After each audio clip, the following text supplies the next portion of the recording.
Hazel. Hi, hi, Michael. How are you doing? Okay. Yeah, we're all right. Yeah. In your new palace. Yeah, absolutely. Yeah. Hazel, you'd like to know, Charlotte, she's had offers from a few places, but she's got an unconditional offer from Bath to read music. Oh, wow. Oh, fantastic. Vocals as the main. Oh, vocals. Excellent, excellent. What? Very nice. Well done. Yeah. Oh, that's very good news. Well, proud. Now we're waiting to hear with Asher. He's had 4 interviews or something, but medicine is always the latest one. Right. Yes, it's hard, very hard. Golly.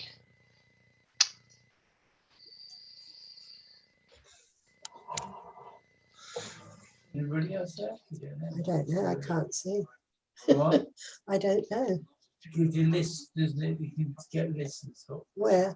Oh, one of those. No, I don't know which one. Isn't coming I out. tell you who's on.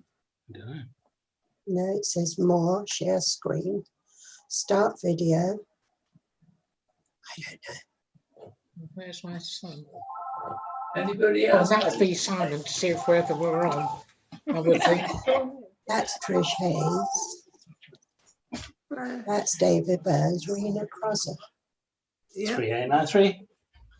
Hello there. You all right? Yeah. Yeah. That's Jill Yeah. Burns. No, I'm in it at the moment. Yes.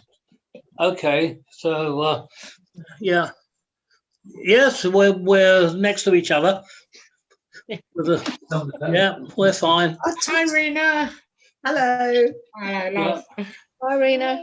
Thanks a lot. See you soon. I know the people. Do they know you? I don't know. I don't think they see me yet. It's just got keep. Well, they should have. Oh, it says. Hello, John and Trish from Roger. Hello. Hi. Hi. How you doing? All right, thank you. Still here. Yeah. Yeah. How's the family? Yeah, good, thank you. Good. Lovely to hear. I don't know. Can you hear me? I'm on Zoom. There's a John. special thing that. John, can you hear me? It's Ross. Hello, Ross. Hi, Ross. I don't know why the photo hasn't come up. sound. I don't know why And my I- picture hasn't I- come No, up. I haven't Don't got. know. I haven't. Normally Yeah, can I get haven't sound, got your but it picture. just seems to have gone. Well, No, there's we can see Patrick. you, we can't see you. It would just be nice to see everyone. Yeah. Keith and Pamela, yes. Yeah. Does that mean I'm on? What on Yeah. view? Oh, yes. Yeah. Microphone. Hi, Michael. There's view. No. Microphone. Hello, Suzanne and Sheila. Hi, Ross. How you doing? I have Yeah, not bad, unmuted. not bad. I have unmuted. No, I'm fine, thank you. I'm fine. But Oh. I can't see where it What? says. What were those anything things? about- What was Well, this? what's that one at the top? Where it's got the arrow? Well, you see more people. I have unmuted, but I can't hear anybody. Oh, Michael Oh, can't hear sorry. me. More, Because it happened, although I heard what Hi, Joey Pam. sent me, more. Hi. there's not much point. Somebody because said hi, but I there's don't no know. Hi, point Dean. in doing Sheila. this now. Sheila and Suzanne. Sheila, Yeah. how are you? Okay, you? Yeah, I'm fine. And that's I Suzanne. think they seem to be talking, but I. He knows he's got It's just so Danny weird. got a picture with his beard. Yeah. I can see people, but I can't hear. Simon and Mary. That's Sheila, you know Sheila. Yeah, but I think there might be There's something Richard wrong Carlo. because Don't tell anyone though. did another Zoom. Somebody sent Hello, me a Richard. message. Not Hello. Zoe, I heard. Judith told me about this today from Israel. Yes. Good. Where's the battery? Yeah, hi, Donna. I can saying hear hi. Richard, but I can't Hazel, see him. Michael. Hi. Lovely to bump into you the other day. It was. This was the only member of the ship to see Maya, our little baby. You're looking well. And she is beautiful. I saw you from the The car, only but I was member. on the yellow line, so I had to stay in the car. Ah! Hazel's the only member of the Shore to see Maya. Yeah, I thought I recognised Tony's walk. Richard. That's got pictures again. Yes. One. Hello, Get a Richard. chair. When it goes more. Hello, everyone. Hi, Richard. Hello. Where the arrow is. I did that. Bye.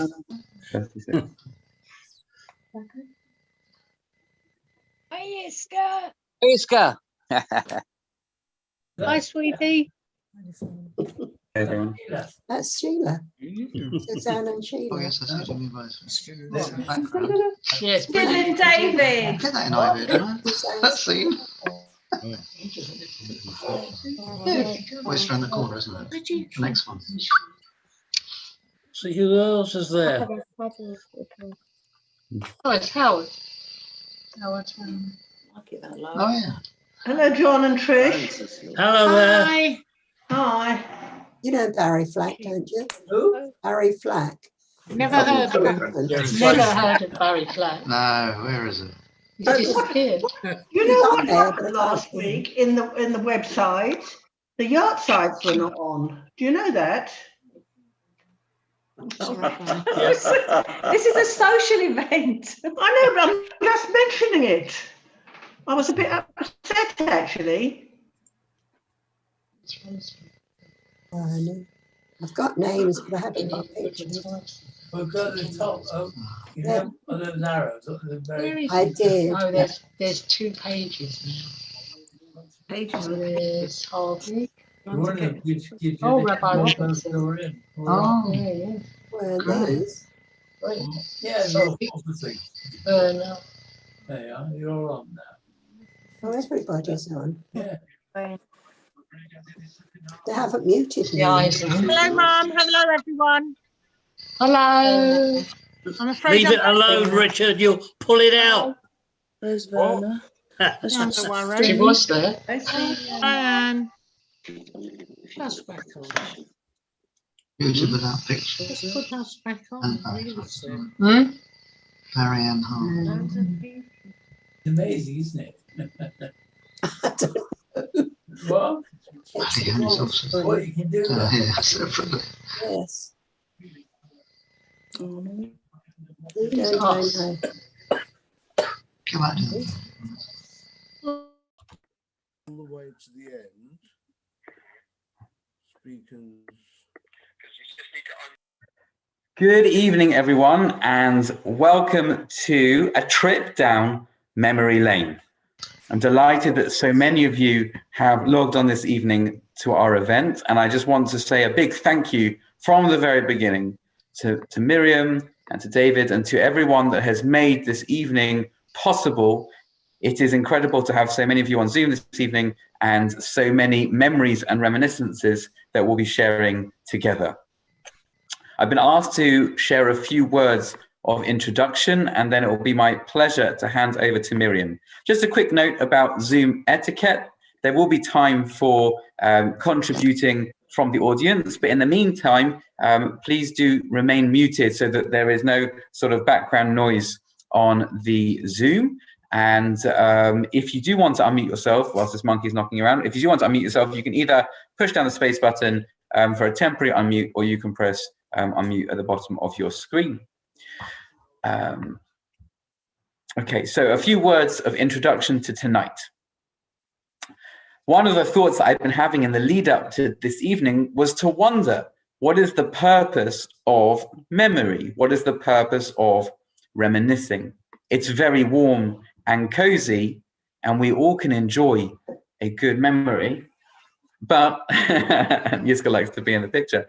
We can all enjoy a good memory, but what is the purpose? Is there any sort of moral or religious value to memory in and of its own right? So where does memory feature, for example, within Judaism? And memory actually features maybe in a startling place in Judaism, in that it is one of the 3 parts of the Rosh Hashanah prayers. That on Jewish New Year, on the Day of Judgment, when we are standing in shul, hopefully this year a little bit closer, a little bit safer than last year, Not that it wasn't safe, it was just a bit distant. We pray 3 different sections to the Musaf prayer, to the additional prayer. There's God's sovereignty on the one hand, Malchios. There's the shofaros, there's the sound of the shofar, the call, the clarion call. But wedged in the middle, the heart of those prayers, is a section of prayers called Zichronos, memory.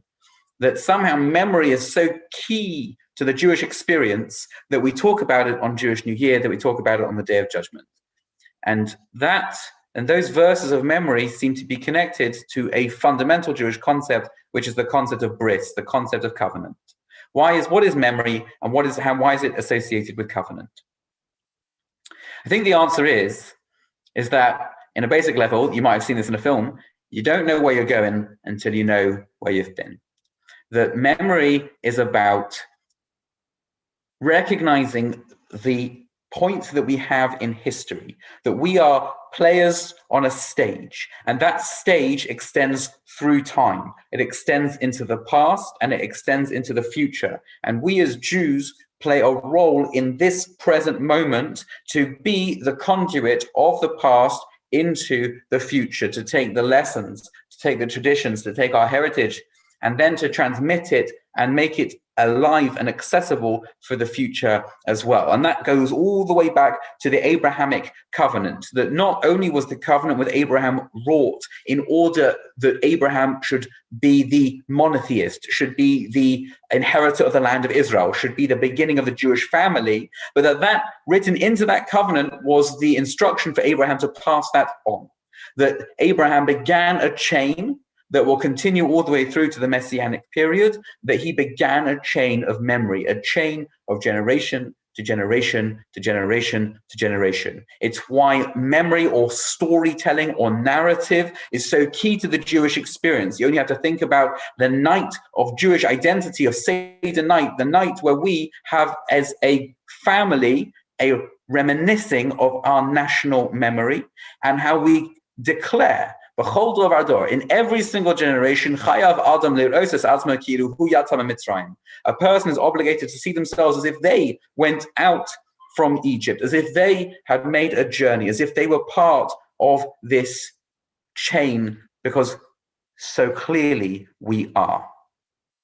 And so being one of the later links currently in the story of Barnet Shul, it gives me a great sense of privilege and also responsibility to introduce tonight, to recognize that here we are in 2021, but with a grand memory, a grand history of, and a grand story of what this remarkable community has offered over the decades, and please God, will continue to offer for many decades to come. That we should continue to share Jewish life, Jewish love and Jewish light in this neighborhood and to the surrounding areas of North London and beyond. Thank you very much for coming on this evening. I'm so excited to share these memories with you and to learn with you and to be inspired with you. Without further ado, I'd like to hand over to Miriam, who will be chairing and moderating tonight's event. Thank you, Rabbi. That was really lovely. Thanks everyone for coming. I am unmuted, right? Yeah. Thanks everyone for coming tonight, joining us for our first trip down memory lane, hopefully the first of a few. I think the idea for tonight is really for everyone to share stories and reminisce. Sorry, so that together we can create like a collective memory for us, for future generations to enjoy. And especially now when there is such a sense of us being so disconnected from our community. I've actually noticed generally through my other work that there's been an increased upsurge in interest in people looking at family history and researching community histories. I think lockdown seems to have created a desire to reconnect us to our roots, or simply maybe we've got more time on our hands, I'm not sure which. But either way, I've received lots of lovely articles, photos and memorabilia from members of the community. Thank you for that. Love to receive some more. And I've put them together in a slideshow, which I'll show you in a minute. It's really just the bare bones of Barnet. It kind of lists key dates and figures. And I'm really hoping that tonight is a start of us filling in the gaps and making the stories come to life. Yes, some of the articles I've read have been really lovely, and I've, for the first time recently, read the history of Barnet Shul from John Hayes, which was really informative. So that was really good to read. I recommend that. Once this brief slideshow's over, I'll hand you over to Professor David Newman, OBE. He's a professor of geopolitics at the Ben-Gurion University. He's also a leading expert on Anglo-Jewish archives and history. And perhaps most importantly for us tonight, I think he's the only person who ever got married in the car park of Barnet Shul. So that's really good fun. And there's some pictures of that coming up. The slideshow might be going a little bit too fast, but please don't worry. I'm really happy to send it out to anybody who wants to read it in more detail, and there'll be more images coming into it. I'll play that for you. And if there's any questions you've got or anything you're interested in asking, you can always use the chat function. So I'm just going to share my screen, and hopefully this little video will just trigger some kind of thoughts and memories, and then we can get everyone talking. So here we go. Let's just start from here now. Here we go.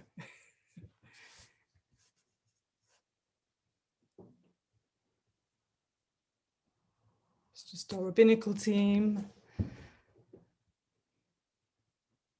I hope everyone can see okay. Some great photos coming up.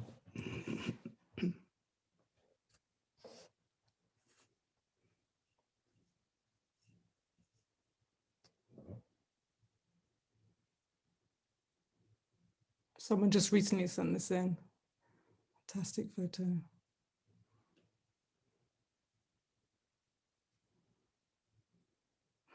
'70s weddings. Car park.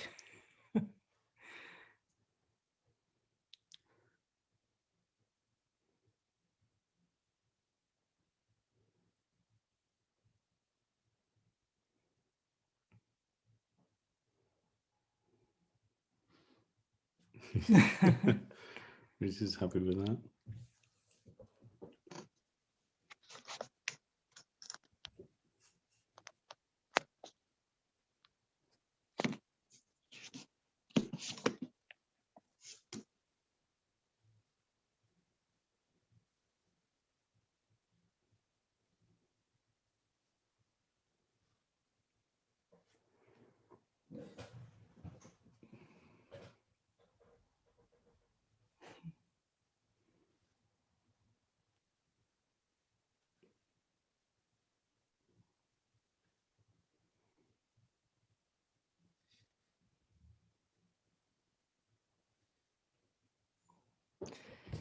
Yep, so that's the timeline that I put together, and this is what we need filling up with your stories. So I'm going to stop the sharing now and looking for David Newman.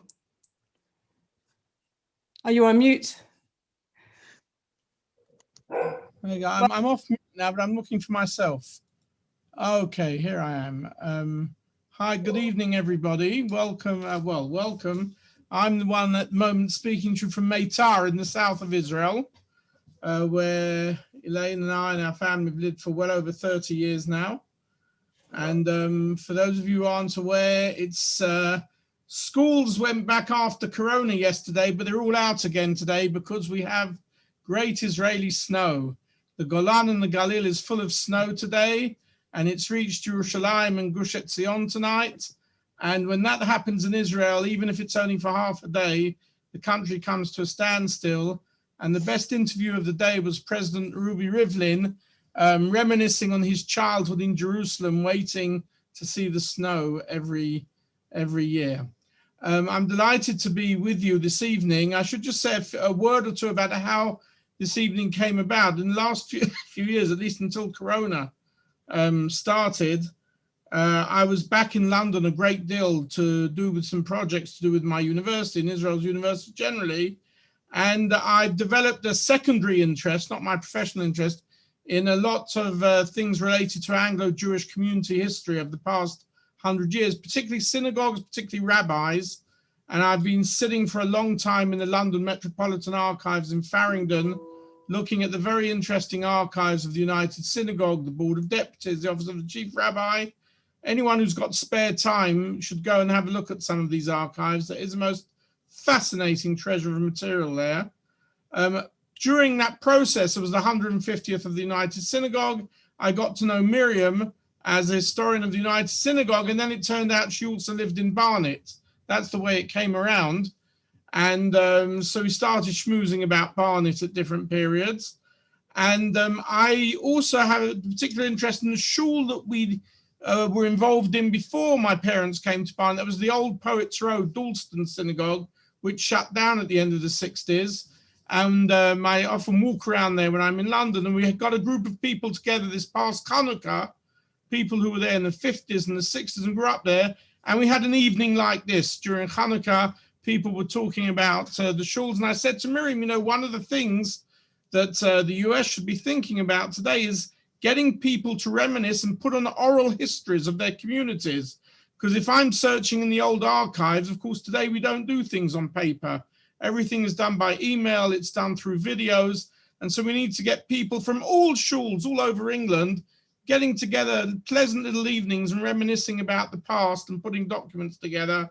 And she came back to me and said, well, let's do one about Barnet. And that's where we moved on from there. And we got to this evening.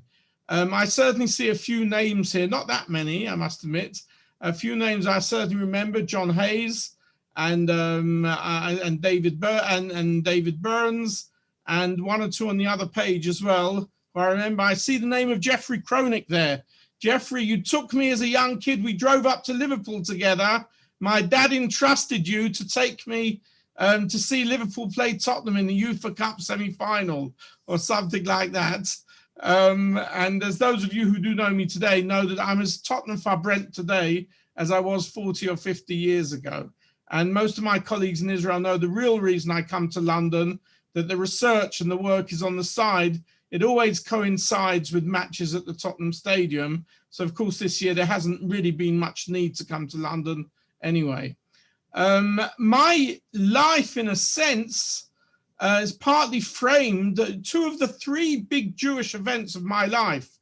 My bris, my bar mitzvah, my wedding, a few weeks after we came to Barnet in 1969 was my bar mitzvah in the summer of 69.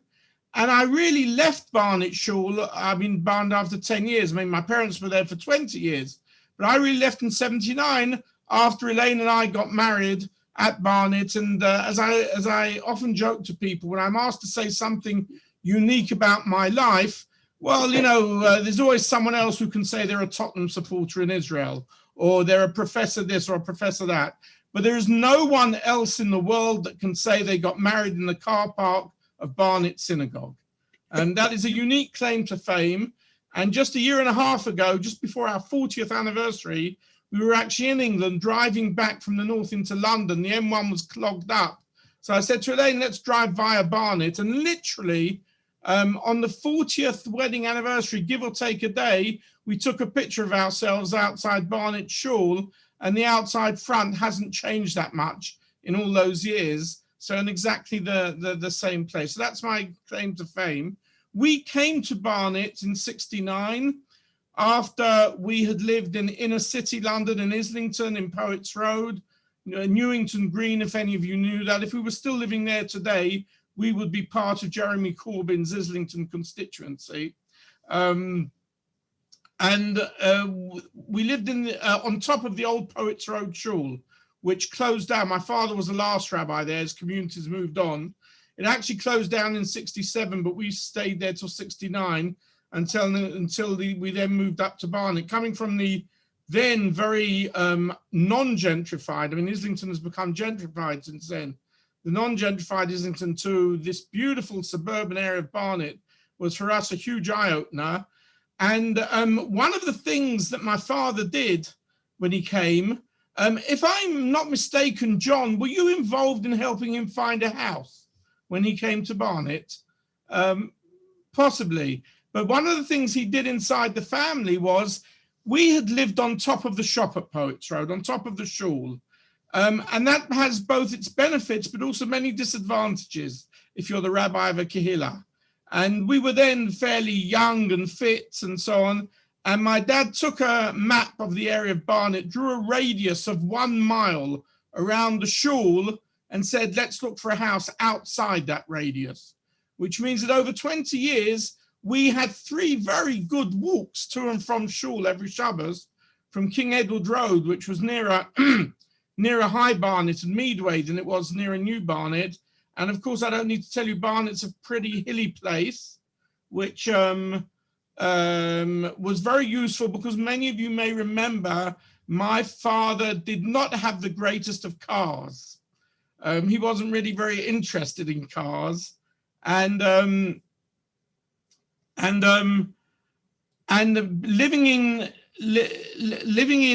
King Edward Road and having a shul in Eversley Road always meant that during the winter or when the battery was dead, he could always park on the hill, which allowed you to start the car early in the wintry morning to get to shul, even if the battery was dead. Some of you may remember he had a few speeding offences one year, and he ended up one year being actually banned from driving, even after people came to his defence and said he needs it for his pastoral duties and so on.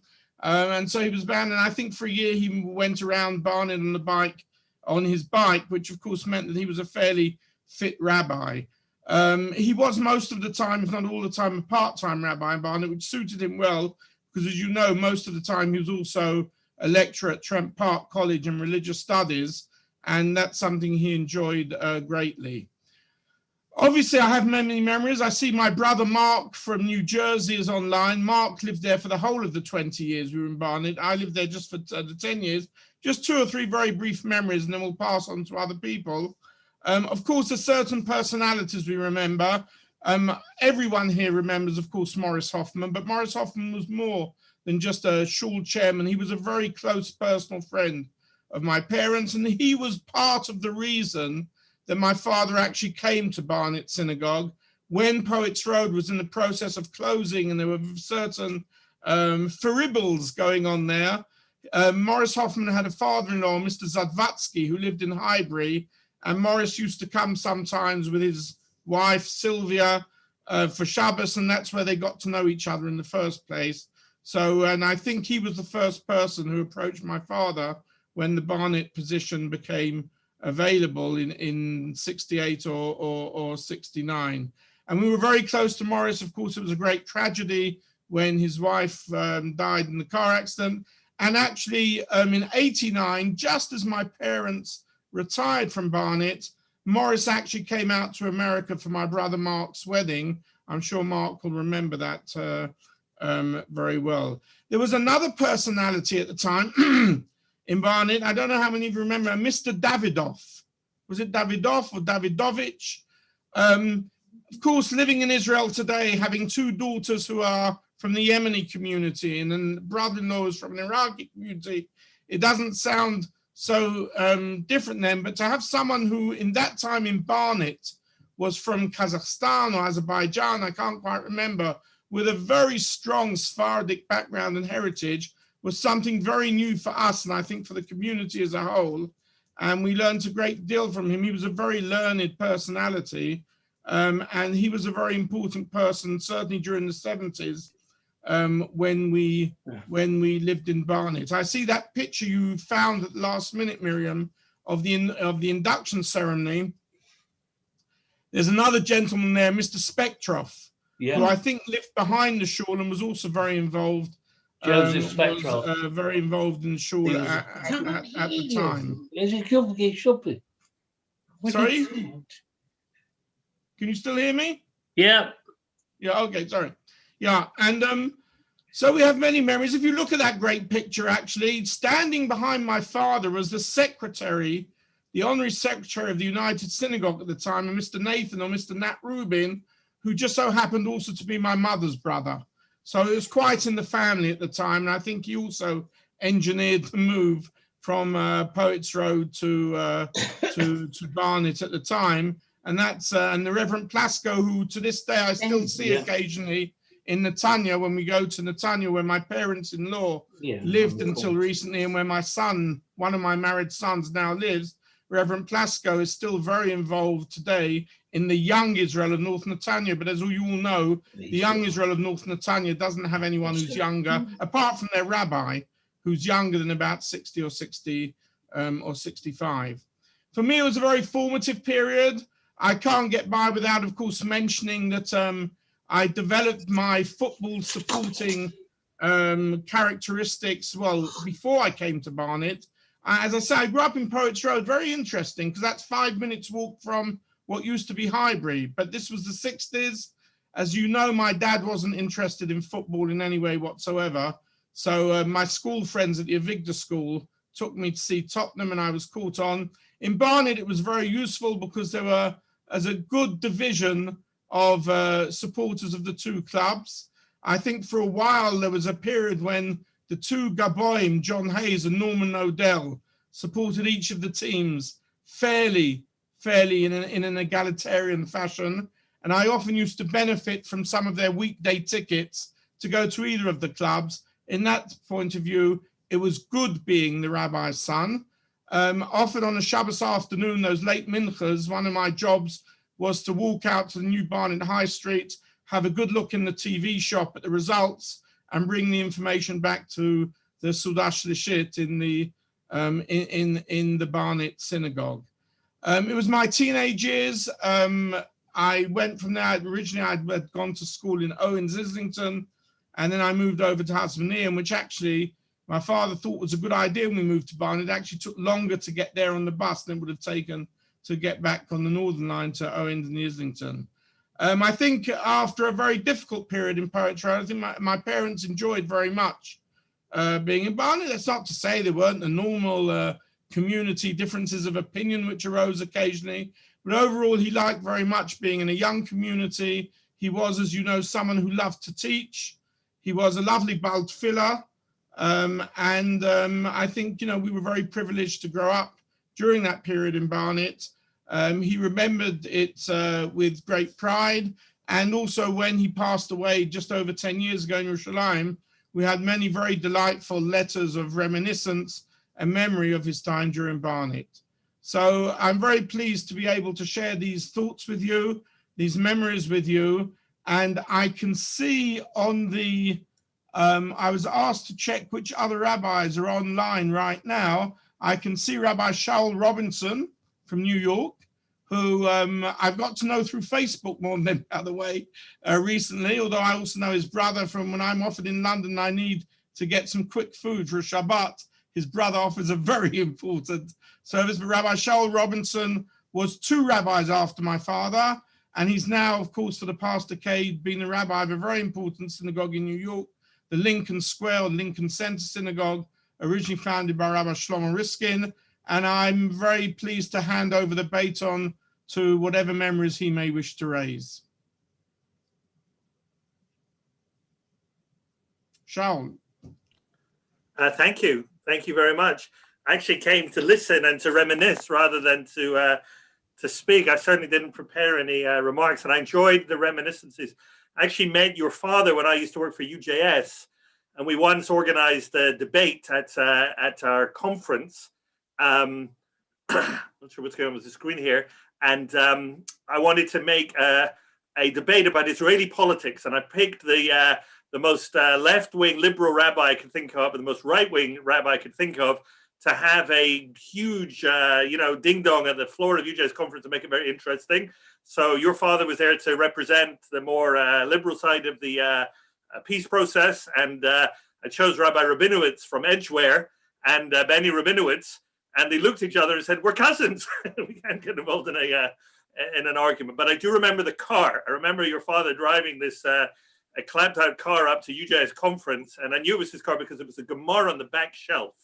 So I think that was the only band of Gemara that got the car to all the way up to Derbyshire and back. I just want to say a few words. First of all, so amazing to see the progress, the continued strength of the Barnet Shul. And I know that all of us who've had the pleasure to serve as rabbis get tremendous nachas and wish our esteemed successor, Rabbi Landau, the Landau's huge hatzlacha and success. Looking at all of the familiar names, and I'm not going to start naming them all, but all of the familiar names I see in the call, it's just very, very nice, and such fond memories. I'm going to share a couple of very, very quick memories. First of all, I just want to say, because I see Rena, remember Norman Prosser Oliver Shalom, my first financial representative, first person ever had to negotiate a rabbi's contract and salary with, and that was, tremendous. I'm going to say this now. I came, and I might have been unique in the Barnet rabbi's history. I don't remember about Rabbi Rosenstein. It was my first rabbinic position.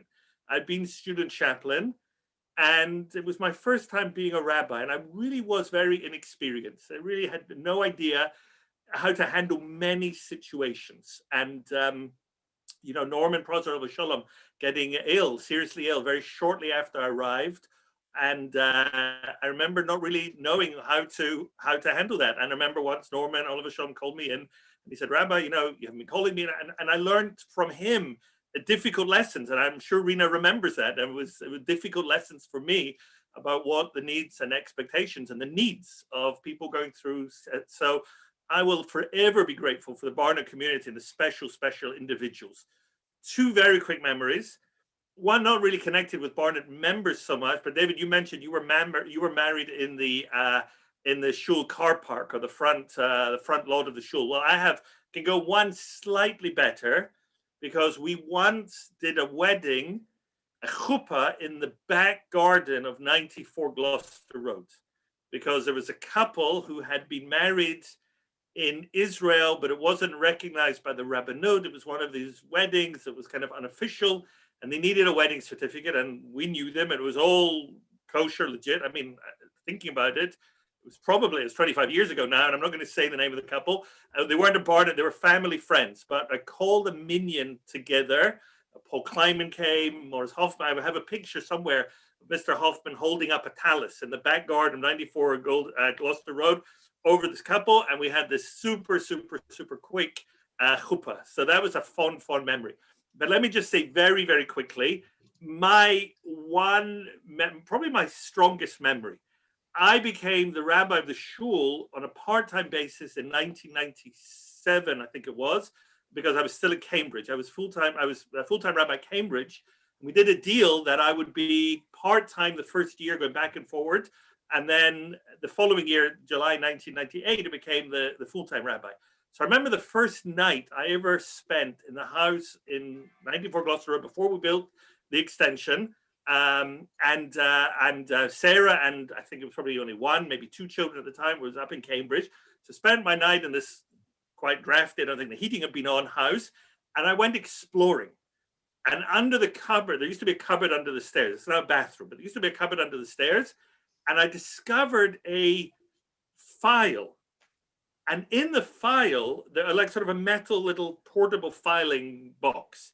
And I pulled out a bunch of letters. Now, I'd just become the rabbi of the shul, and knew nothing about it.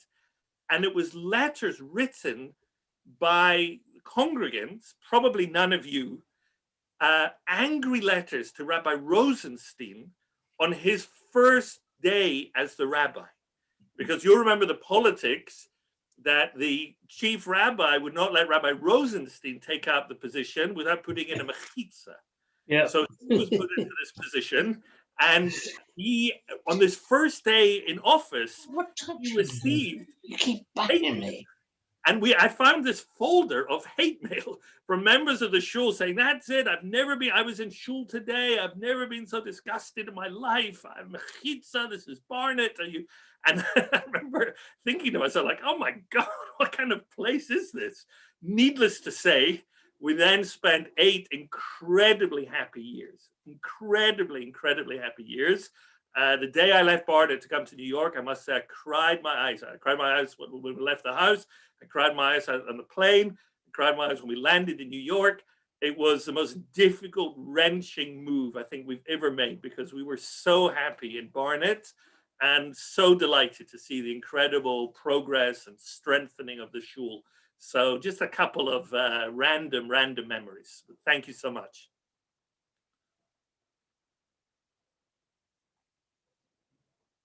I'm going to mute myself to make it clear that I'm finished talking.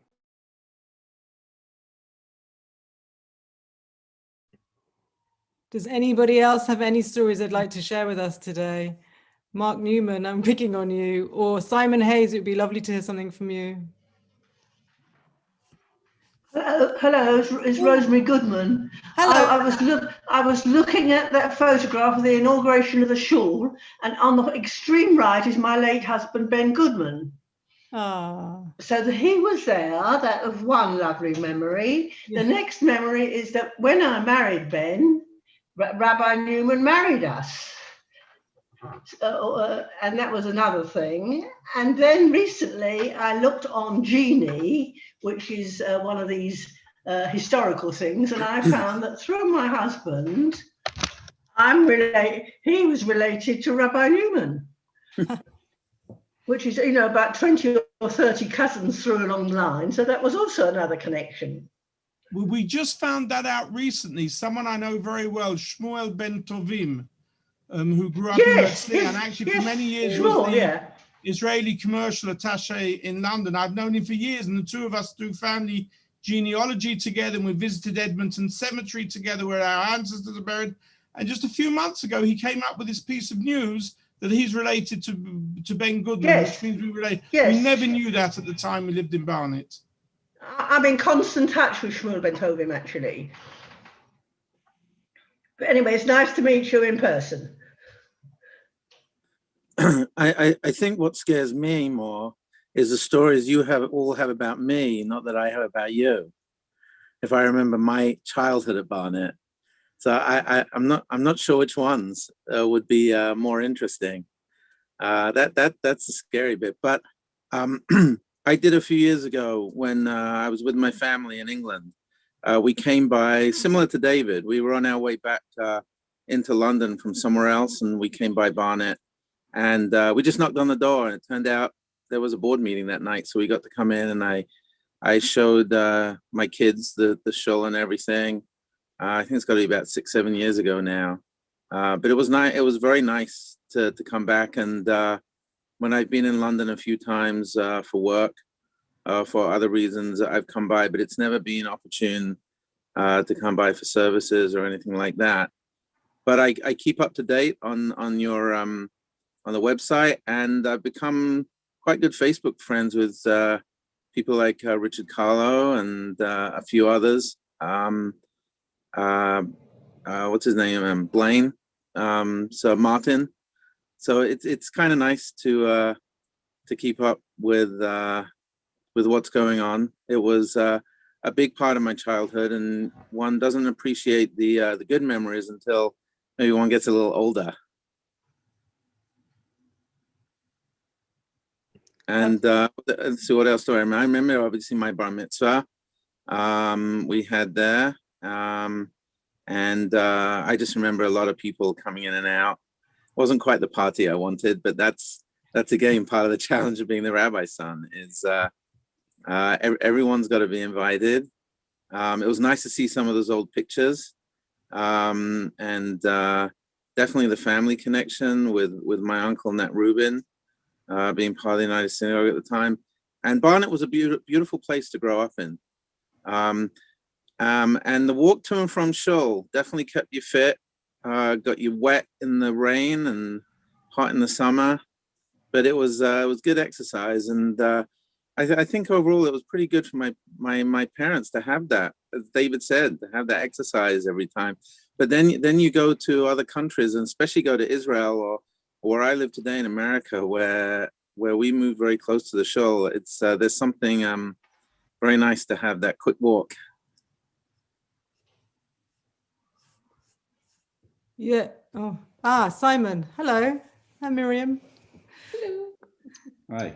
So I've been thinking that whilst this has been going on, that I feel like a little bit of a fraud, because there's so many people here, especially my father, who have far more experience and memories in the shul than I do. But then I realised that it's coming up for my 50th year this year, and all 50 of them have essentially been spent as a Barnet member.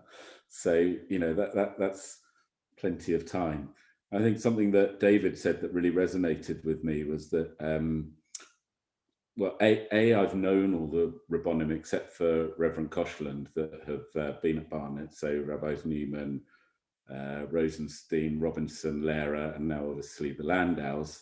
I've been close to all of them, which has, really enhanced my life and my family's life.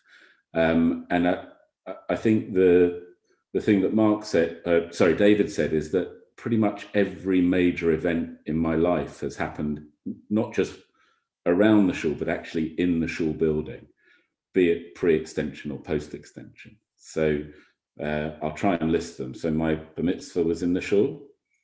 My wedding, which is 25 years ago tomorrow, was in the shul. And I think our claim to fame with our wedding is we're probably the only couple to be told off by the rabbi under the chuppah for talking too much in Barnet. Rabbi Rosenstein admonished us. So that was fun. Then when we had children, Rabbi Robinson helped us to organize the Simcha Bat for Yael. And Asher's bris was in the shul, which I actually did. That's one of the most fantastic moments of my life. I can talk about that for hours if I won't bore you. Then Ora's Simchat Bat was in the shul. Then each of the kids' bar and bat mitzvahs were in the shul. Serena's wedding was in the shul. My nephews and nieces that have had so far have been in the shul. It's just a litany of, is litany the right word? Is litany a negative word? I don't know. But it's a list of huge family events. And then when I've been thinking about what's created memories for me, it's not that things have happened in the shul that have created memories, but my memories are created by my experiences of Barnet Shul, because my friends when I was growing up were from the shul, and my friends now that I'm living in the community as an adult are in the shul. Some of them are the same, some of them are different. And, it's an honor now to take on the mantle from Dad and being chair of the shul, and, hopefully serving the shul as well as he did for maybe not for quite so many years, but we'll see what happens. To see his generation and trying to give something back to those that helped me in my formative years, be that through youth club or youth services or whatever it may be. I think Edward Lazarus is on the call, and he'll remember very well the youth services that we ran with via Ellis Slater. So some of you will know Ellis, and that was probably most of our first experience of whiskey as 12 or 13-year-old boys, but was a reason that pretty much everyone who graduated from Barnet Shul after their bar mitzvah as a boy was able to lead services and lane, was as a result of those youth service lessons and post-youth service alcoholic imbibing. So that's a big part of my memories. I think the Barnet Club was massive in its day. It was kind of rivaling Spec and O's and G's. We had people coming from all over North London to the club, and I've got like my childhood memories are all over the place. They're not great, as my family will attest to, but I've got a really clear memory of the AJY parade, up in London. I don't know if anyone on the call knows more about it than I do, but we actually made a float that, we drove through bits of London for AJY. It was quite something, I think. And we had a terrible football team, which, there was also a cricket team, which also was terrible. And I don't think sport is really Barnet's thing.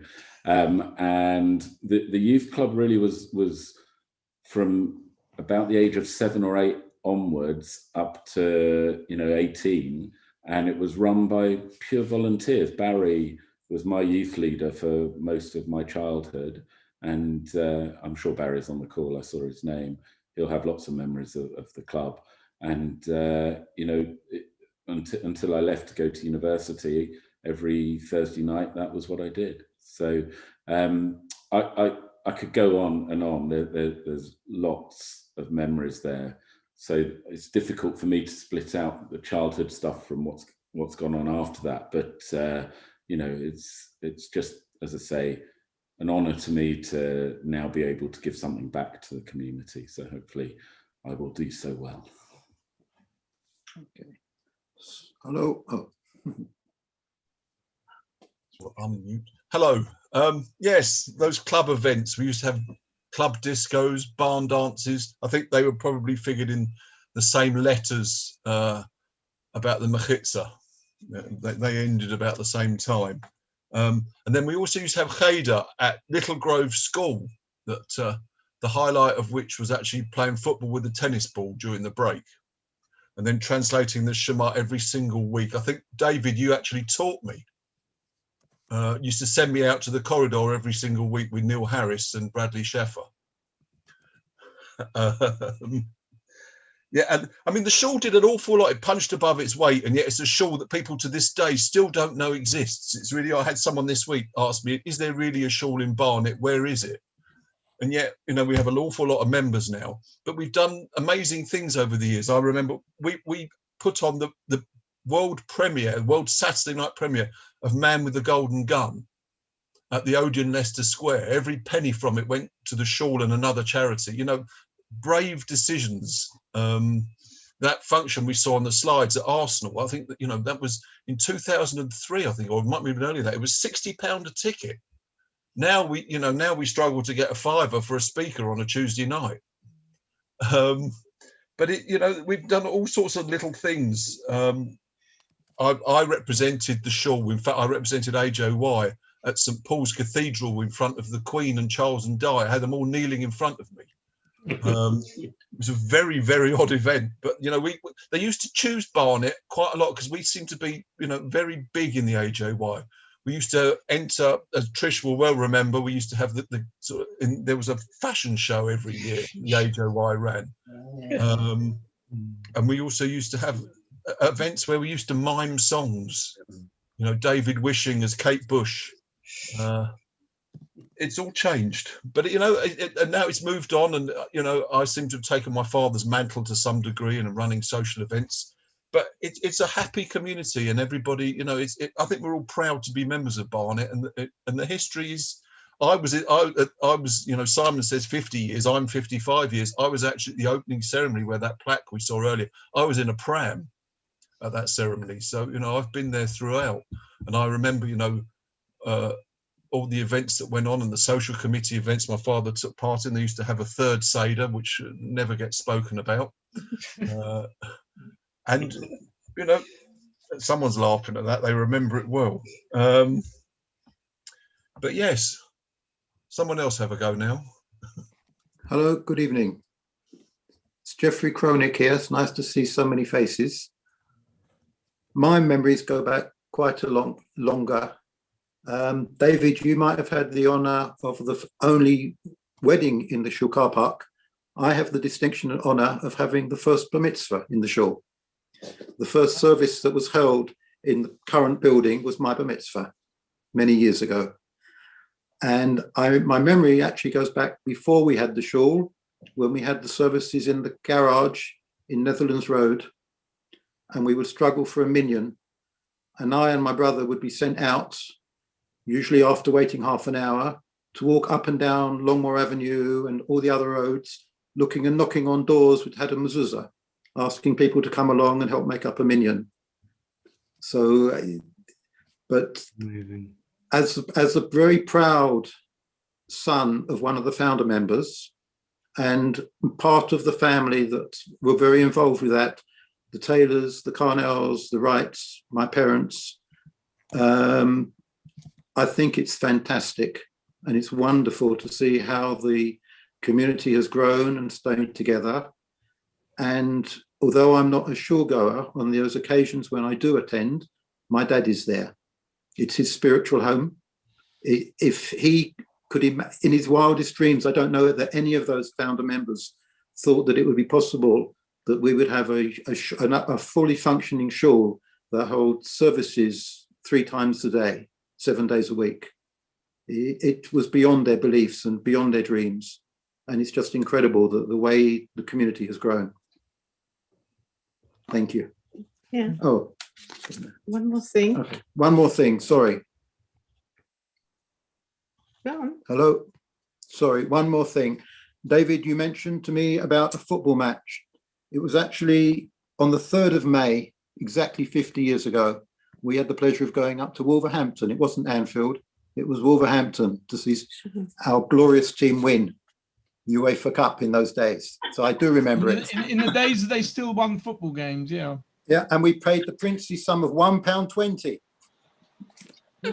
I still have the programme. Not that I'm a hoarder. Just a bit. Morris Hoffman, yeah. remember. That's Trish, isn't it? No, that's the daughter, isn't it? Hi, Serena. Hello, everybody. Simon said an awful lot of the things that I could say, because obviously he and I have very similar memories, and Richard, and we've all grown up together in the Shul, and it was a massive part of our, it always has been our life, especially as Dad very rarely left it, and Mum ran the club. So the club that Richard was talking about, Mum and Linda Levy ran it, did all the administration, and Francis Seaton did the juniors. I ran intermediates, I ran juniors, I helped at the mini club, and we spent all our childhood really in Shul. But what I just wanted to share a memory. It's my memory, and I think the only person that will remember it is my mum, and my dad will not, because it is my dad's fault that I have this memory. And I was taught for my bat mitzvah by Rabbi Newman. I was learning script with Rabbi Newman, and it was my I was going to say maid. I was made to go to Rabbi Newman's house and sit for 2 hours learning script one night a week, where he was busy studying something else and I had to copy a lot of things into a book, is how I remember it. I was only 10 or 11. Anyway, I remember sitting at his table and thinking, I've been here a very long time. Where's Dad? And I looked at the clock on the wall, and I had been there for hours. I mean, hours and hours, and nobody had noticed that I was still sat at a table. And I remember being extremely shy and saying to Rabbi Newman, would it be possible that I could ring my dad, because I'm not entirely sure where he is? And Dad answered the phone and said, oh, is that where you are? And then he came to get me, and I had been there for hours. And that is my memory of Rabbi Newman's house, actually. Yeah, I just thought I would share that memory with you. I have so many. I just think it's let somebody else talk, but this is lovely. I don't know what to say now.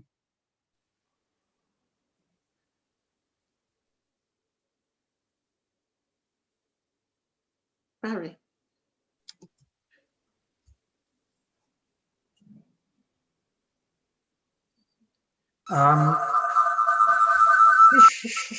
Sorry. Sorry, we've got two computers here. I have a couple of memories. One, and I'm very sorry because I can't remember her name, Rabbi Newman's daughter. So round about 20 or so years ago, I randomly turned up in Shul one Sunday lunchtime, and there was a lady standing outside Shul with a young boy, and her name was Hannah, had just been prompted. And Hannah said to me, this is my son, and I'd like him to see the Shul where his grandfather was a rabbi. So I opened up the Shul and I took them in, and Hannah's son had a look around, and then eventually they left. Some years later, quite a few years later, on the Shabbat morning, a young Israeli boy turned up in Shul on the Shabbat morning, and I asked him who he is, what he was doing in Barnet, and he said to me, my grandfather used to be the rabbi in this Shul.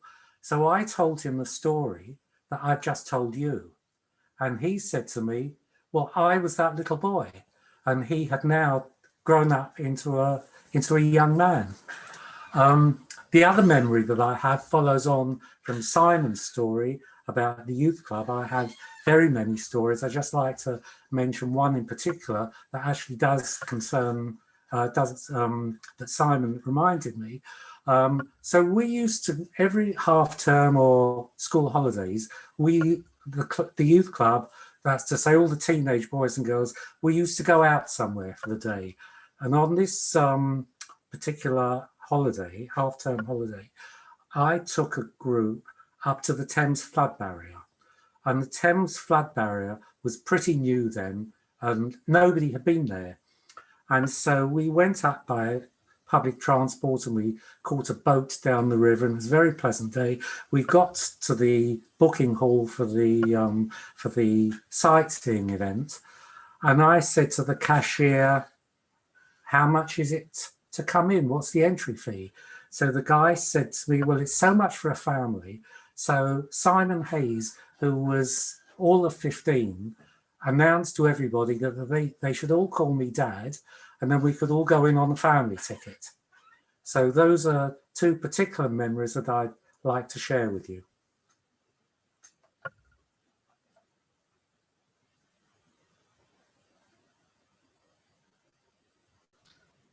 While you're just waiting for the next person, I must just respond to Jeffrey Cronick and say that this is, they're good and bad bits about being a rabbi's child. One of the job I hated most was, obviously I inherited it from you, was having to find the 9th and 10th person for the Minyan Shabbos Mincha. It's a horrible job. Particularly when there are people in houses seeing you coming and making sure that no sound or light is heard, because if it's not in shul for mincha, they didn't intend to come. It's as simple as that. We all had that. And I remember there were two families in Eversley Road opposite shul, the Wishings, and I remember every few weeks having to go and knock on the door of Fred Barton. Yeah. And that wasn't one of my preferred jobs. I'll just tell you a very strange story about the house in King Edward Road after they left. We obviously, in all the 20 years we lived there, never really searched in the attic properly. It turned out that when the house was sold, or even some years after that, people searched, and it turned out that this house had originally been the vicarage of Barnet. And in the attic, they found a whole load of letters from the late 19th century relating to the Protestant clergy of the time. And I think a lot of them are now at the Barnet Museum or what have you. And one final story is that you probably know that during the 60s was the famous Louis Jacobs affair. My father was one of 3 Orthodox ministers who very publicly supported Louis Jacobs, which obviously gave rise to certain tensions between him and the United Synagogue. That's using a British understatement. After he came to Barnet, Louis, who was a good friend of his, got him and another young rabbi of the time, who actually lately passed away, got them to teach Talmud to the first group of Reform rabbis who were studying at Leo Beck. And there was certain opposition put up by the Beis Din and so on. And the Chief Rabbi Jakobovitz had a long conversation with my father about the topic. They were also childhood friends. And eventually, and my father was a great believer in teaching. He loved to teach, and he wasn't interested in what their own religious or theological belief. If people really wanted to learn and to ask questions and to challenge, he was happy to teach from wherever they were. And but obviously this was a bit of a problematic point. He was a United Synagogue minister. He was teaching Talmud at Leo Beck, and eventually they came to an agreement that he could continue to teach, but not in the college. And for a period of 3 or 4 years, probably none of you know this, that the best weekly shiur that went on in Barnet were that 2 mornings a week, the training Reform rabbinate came to our house in King Edward Road to study Talmud with my father. I think that went on for 3 or 4 years. My mother, and again, when he passed away, we had many letters from them recalling the fact that my mother twice a week made breakfast for all of these people. So that was one of the ongoing shurim in Barnet, which you probably weren't quite aware of at the time. There's David, there's actually a little twist to that story, is when my wife's sister got married in a place called Abington, Pennsylvania, just outside of Philadelphia. She got married in a Reform temple, shul, whatever you want to call it. The rabbi there was from South Africa, and we just got chatting. Turned out he was one of the rabbis that was in one of those classes with my dad. That's what a small world it is. And he remembers the house, he remembers breakfast, he remembered breakfast as well. And I just happened to be chatting to him a few weeks ago. I just want to, if I may, those are amazing stories. It's the middle of the day here, and I have to, somebody waiting for me. But I just want to share, I feel like I missed all of the Barnet Youth Club that Simon and Richard, etc., were alluding to. Was already gone by the time I came to the show. But I want to just mention something that was very, very important to the community, and that was at the other end of the spectrum, Hannah Spillman and the Monday Club, which the Monday Club has nothing to do with far right-wing conservative politics. The Barnet Social and Culture Club, I think it was called, which was basically a senior club that used to meet, if I remember rightly, on Monday. It was called the Monday Club. But what a phenomenal group. Somebody mentioned Francis Seaton before, and just what a phenomenal group of people and all of the activities they used to do. So Barnet, as somebody said before, remains as an extremely happy community, and a community that maybe uniquely was able to service, certainly here in America, communities sort of specialize at one end of the age spectrum and the other. Barnet was a shul that was always able to really, service so many different constituencies and groups and age groups. And just one last, as you say here in New York, a shout out, I see David and Jill Burns, David's davening, all of those on many, many occasions, but those Rosh Hashanahs, those Yom Kippurs, I'll say something which will make David, I hope, smile, but to this day, I still think of David Burns, Ivri Ne'ilah. I think of his davening. So great to see you.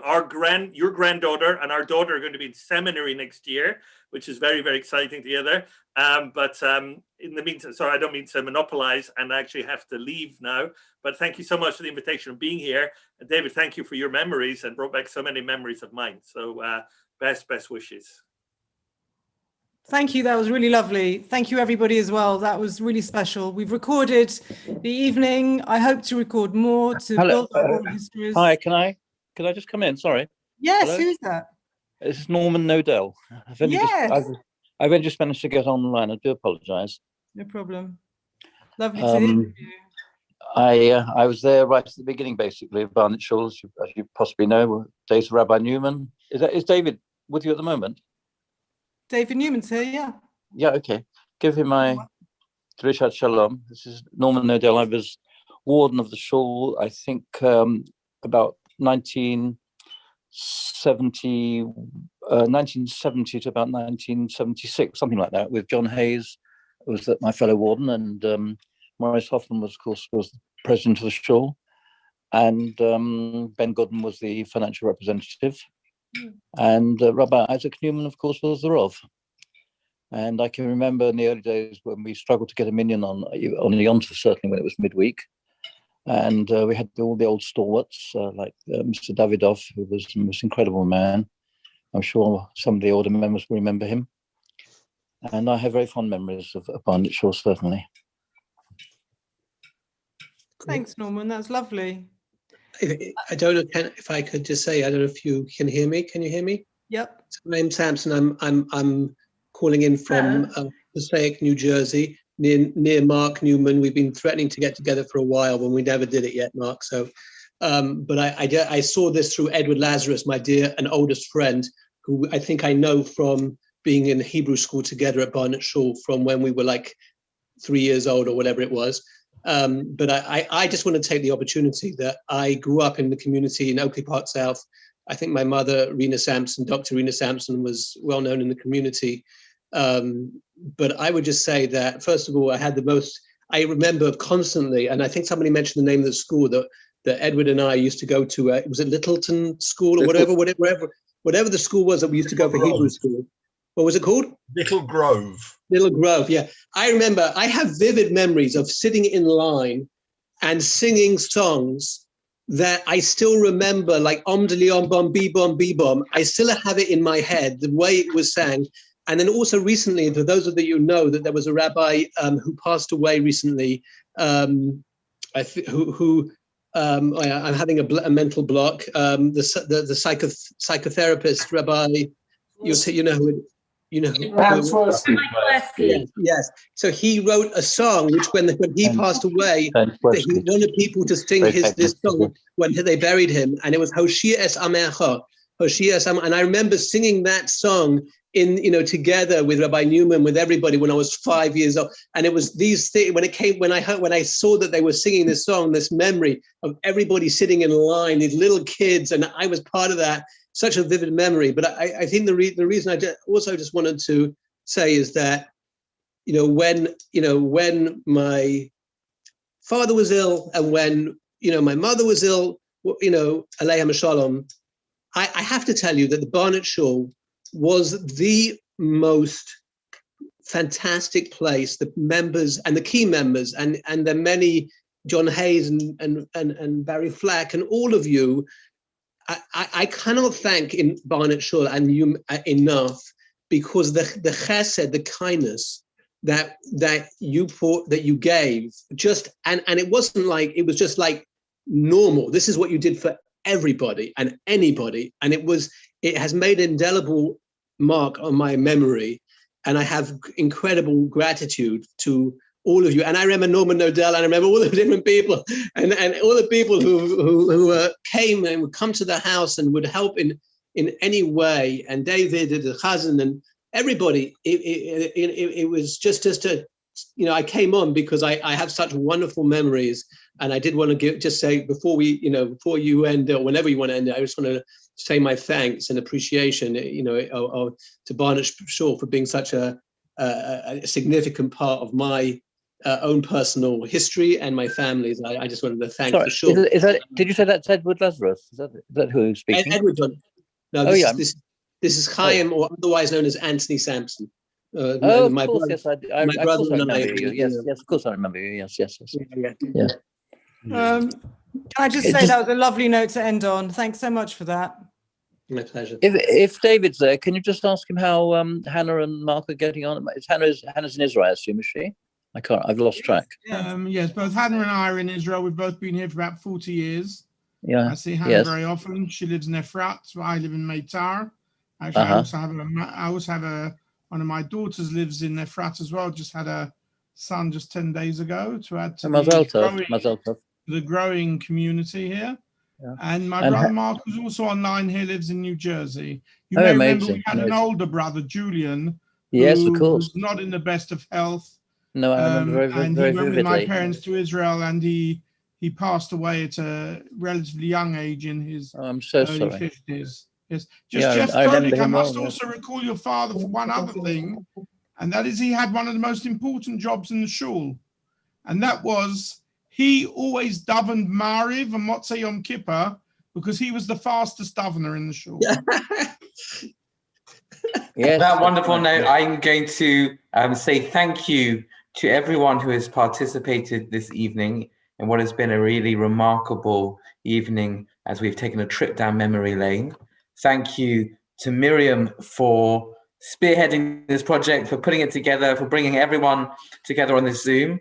And absolutely a big round of applause to you, Miriam, and a big thank you to David and to Mark, and to everyone who has shared the most moving and inspiring memories of this remarkable community. When we first started doing youth work, which is now about 11 years ago, so Rabbi Andrew Shaw, who was spearheading Tribe at the time, so he gave a story that has stuck with us. He said that there's a story of a man who's walking along a beach. He's just going for a walk, and he sees that actually there's been a strange tide, and the tide has washed up thousands of starfish onto the beach, and they're all drying out in the sun, and they're dying. And this man notices that there's someone frenetically throwing starfish back into the sea. And he goes up to him and he says, "What are you doing?" He says, "Well, I'm throwing the starfish back in. They're going to die otherwise." And he looks around and he says, "But there's so many. You're never going to be able to save them all." And the man picks up another starfish and he says, "Yes, but for this one, I've made a difference." And he throws it back into the sea.